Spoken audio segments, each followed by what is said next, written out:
Bem-vindo e bem-vinda ao 365 Dias com a Bíblia. Estamos hoje no dia 42 da nossa jornada de leitura da palavra em um ano. Nossas leituras de hoje são Êxodo capítulos 16 e 17, o Salmo 41 e o Evangelho de Mateus capítulo 23. Vamos refletir juntos sobre como Deus cuida de nós no caminho, sobre a nossa confiança mesmo na fraqueza e sobre a verdade que Jesus nos ensina com tanta firmeza. E se essa é a sua primeira vez por aqui, seja muito bem-vindo, aproveite e já se inscreva no canal. Bom, vamos começar nossa leitura de hoje lá no livro do Êxodo, acompanhando o povo de Israel. Eles já saíram de Elim e agora chegam ao deserto de Sim. A Bíblia nos dá até a data, 15º dia do segundo mês depois que eles saíram do Egito.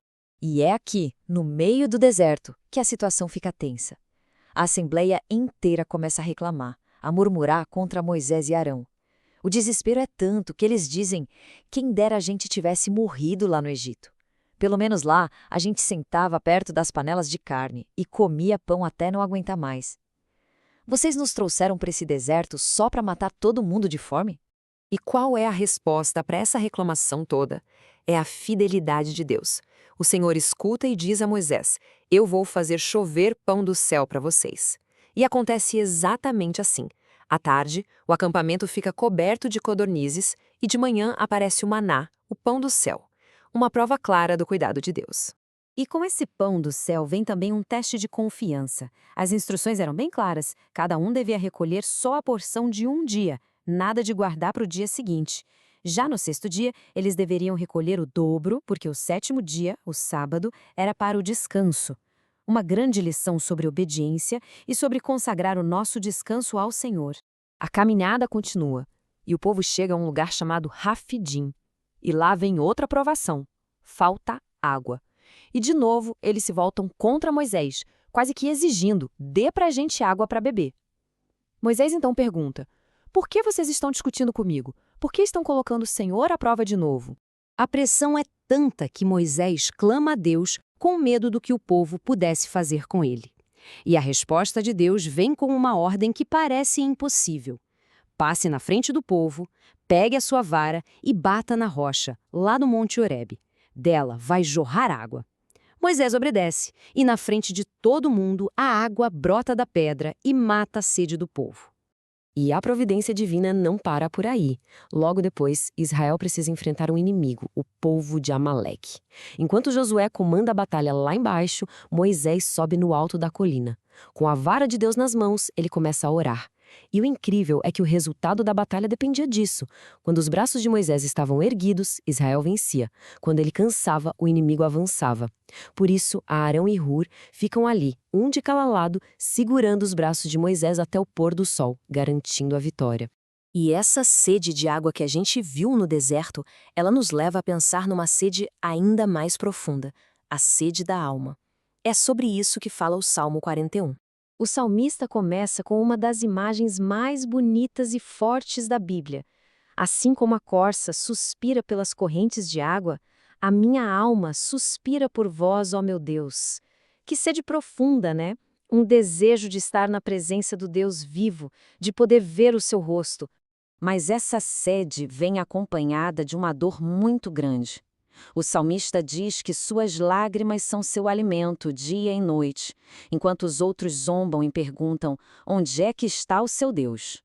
Ele se lembra dos tempos felizes, de quando ia para a casa de Deus com cantos de alegria, e o contraste com o presente só aumenta sua angústia.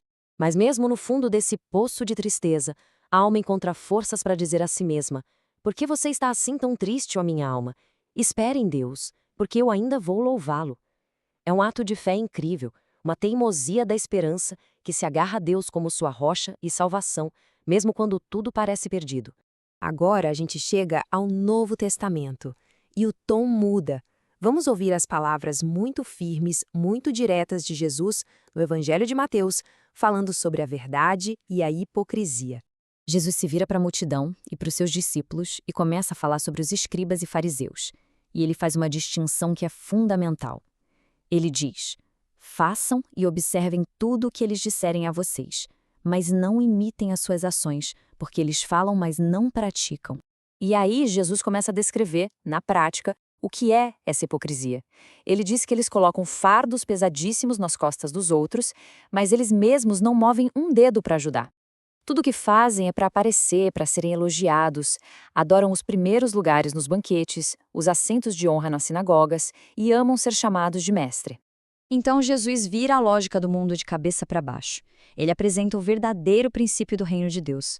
Ele diz: não busquem esses títulos, porque um só é o Pai de vocês e um só é o Mestre.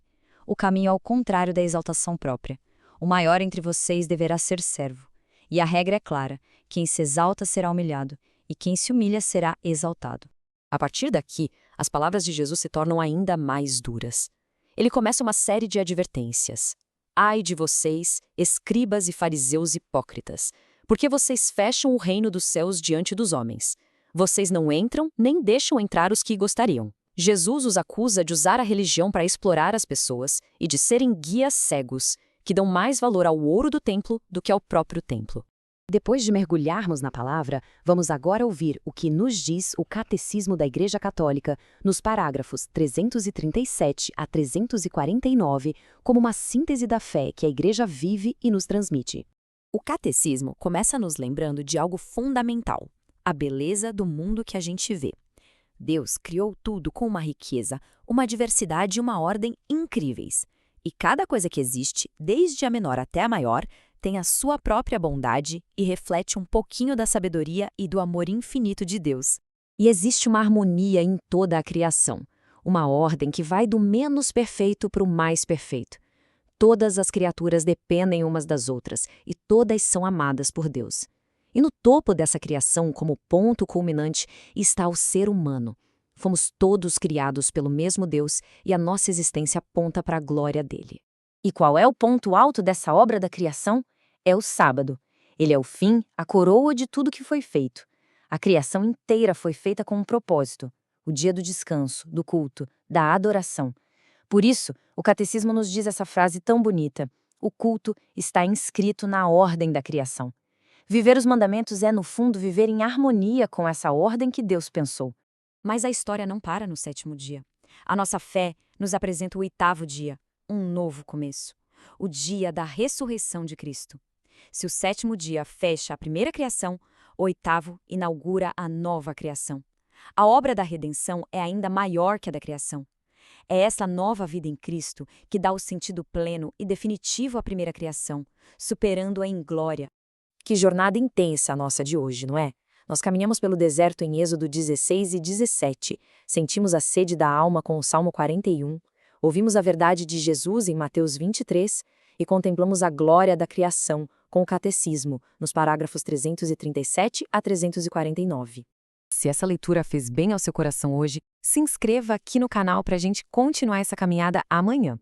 Deixe aqui nos comentários qual trecho falou mais alto com você e compartilhe essa mensagem com alguém que também precisa ouvi-la. A gente se encontra no próximo dia da nossa jornada.